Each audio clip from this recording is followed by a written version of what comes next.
Good morning po. Saturday ng umaga dito sa Amerika. Last 6 pa ng umaga gising na ako. So now it's 6:35, hindi na ako makatulog. So sabi ko, i-check ko yung mga konting tanim ko. At the same time, kasi din, kausap ko yung, kachat ko, yung, kachat ko yung nagmamanage ng Facebook Messenger ni Sir Paul. Parang uulan. Oh shoot. Kalimutan ko na naman pinatay yung tubig.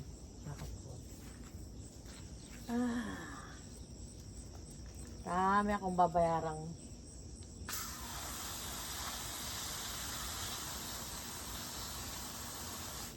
so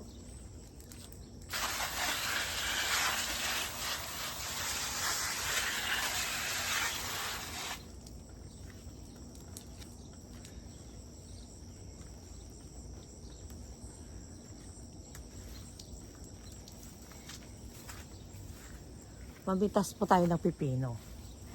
So anyway, kausap ko yung nagmamanage sa Facebook account ni Sir Paul kasi gusto kong ma-verify kung natanggap na yung padala natin last week na $100.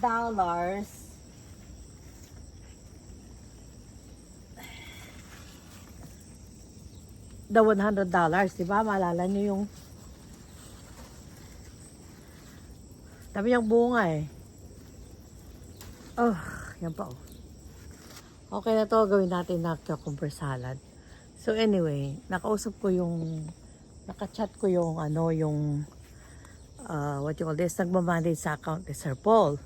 So, kasi gusto kong i-verify kung natanggap na yung $100 na pinadala natin na para dapat sa, yung alam niyo yung mag-ina na nagbabalat ang yung skin nila, yung may problem sila sa skin. So, ayun, sorry, hindi ako nagsukla, hindi ako nagilamos.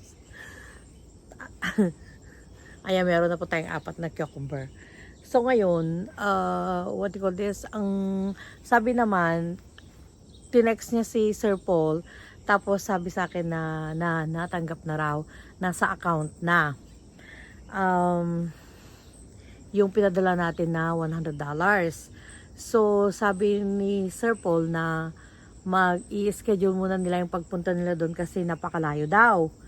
Ang sabi ko naman, pwede naman nilang gamitin yung pera kung saan nila they think na nararapat na ibigay. Alam niyo yun? Kasi pwede naman tayong mag-suggest, pero at the end of the day, mas alam ni Sir Paul kung kanino nila ibibigay na mas urgent.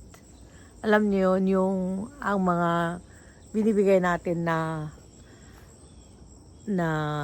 pera mula sa ating revenue dahil sa panonood nyo sa aking reaction videos.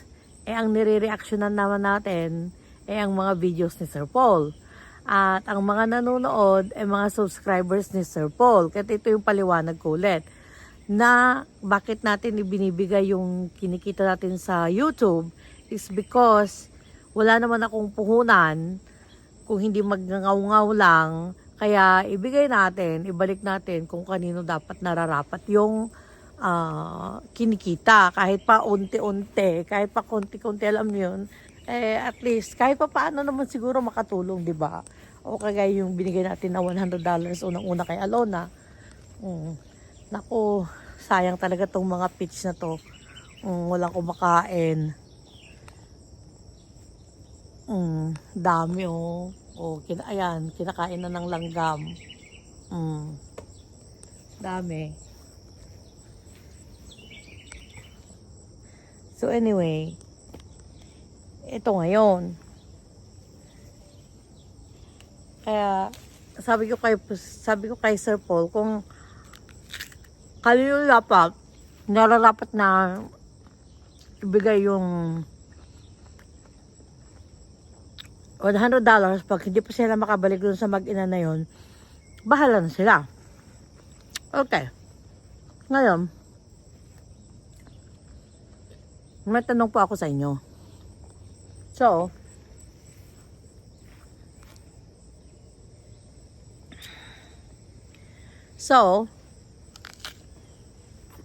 kumita na ang ating YouTube as of today, $330. So, yung $100 na punta na kay Alona, another $100 na ipadala na natin na para sa mag-ina. And then, ang tanong, itong huli na $100 na kinita na natin, kanino natin ibibigay? So, comment below. Kasi so far, halos lahat na meron ng what you call this? Sponsor. Kaya, ano sa palagay nyo ang the best natin gawin sa $100 na bago nating kita, revenue mula sa YouTube?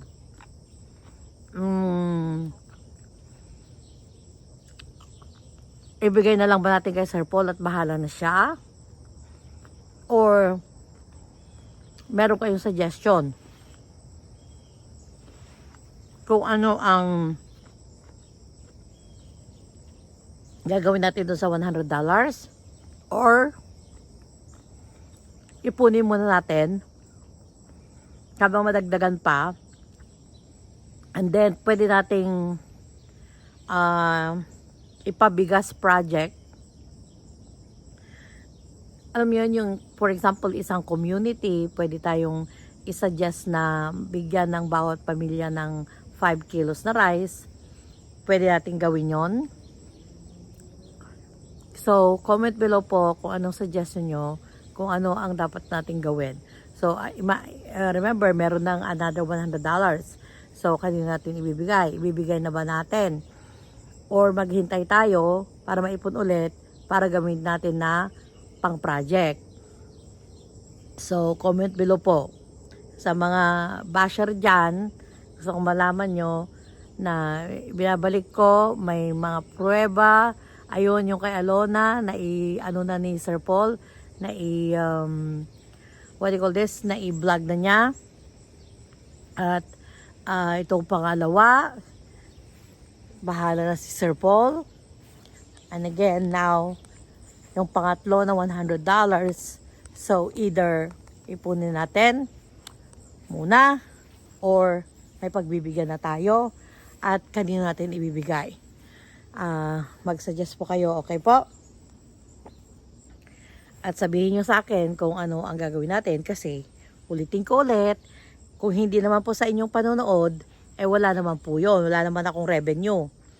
Kung yung revenue ko siguro sa sarili ko, alam niyo yun, then pwede ko sigurong gamitin sa aking sariling charity project. Kasi di ba may mga sarili din naman akong charity project. Kaya lang, dahil ang mga revenue na to ay nanggagaling sa panonood nyo, and then ibalik natin kung kanino talaga, di ba? So imagine sa panonood nyo at hindi nyo pag-i-skip ng ads. At iyon, kasi nakikita ko yung algorithm ng YouTube, pag pinapanood nyo siya, yung matagal, yung hindi lang yung inopen nyo lang and that's it. Kasi may watch hours siya kung gaano nyo katagal pinapanood yung video, nakikita yun ni YouTube, ina-algorithm niya yun. At saka yung hindi nyo pag-skip ng ads, kaya kumikita tayo ng konti. Pero yung konti na yun, ipon-ipunin, magiging malaki, di ba? So, ayun, para sa akin siguro, kung ako lang, parang kasi lahat na naman na nang na-vlog na ni Sir Paul, may mga scholarship niya. may mga sponsor na. Si Alona nga na pinakahuli is meron na siyang sponsor agad. Tapos magbibigay pa ako sa kanya ng every month. Kaya parang wala pa namang yatang bago, 'di ba, na hindi pa natutulungan. So para sa akin lang akin lang. Ewan ko kung papayag kayo. Ipunin muna natin hanggang siguro maging certain amount na pwedeng ibili ng bigas na para sa buong isang sitio. For example, baka 50 families sila doon. Kung magbigay tayo ng tigli 5 kilong bigas, na pagpalagay mo na 70 ang isang kilo, so 7 times 350 ang isang bag, 350 times 50 ka mo na, 5 times 5, 25 carry 2, 5 times 3, 15, 16, 17. So, 17,500. So, more or less, kailangan natin ng $400. So, kung okay lang sa inyo, hintayin natin na makaipon tayo ng $400 at saka natin ibigay as a pabigas project ng mga subscribers ni Pugong Biyahero na nanonood ng reaction video ni Nurse Dora. Papayag ba kayo doon? So, just comment below po kung okay sa inyo yung suggestion na yon. Again, kinakailangan kasali kayo sa pag-decide kasi dahil naman po sa inyo, kaya tayo nagkakaroon ng kaya tayo merong what do you call this? Kaya tayo merong revenue. Hindi ko siya inaangken. May nagsasabi pa na, baka magiging second mambet ka. Natatawa na lang ako doon. Baka mamaya second bet ka. yung basher ni Sir Paul. Maging kagaya daw ako ni Beth. Sa anong paraan ako magiging kagaya ni Beth? Inaamin ko, sinasabi ko nga na hindi ko pera yung revenue ng YouTube eh. Sinasabi ko nga na dahil sa mga subscribers ni Sir Paul. Paano ko anong doon. Minsan natatawa ako sa mga negative ang comment. I think hindi naman talaga nila pinapanood yung video natin, kasi nag-negative comment. Pero makadagdag pa rin yun sa comment. Kaya, welcome mga bashers! Comment lang kayo. Kahit hindi nyo pinapanood yung video, basta lang kayo may masabi.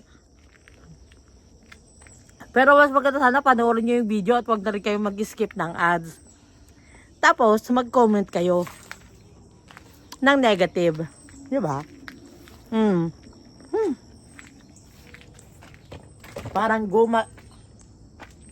Parang gubat ng aking bakuran. Ang tamis talaga.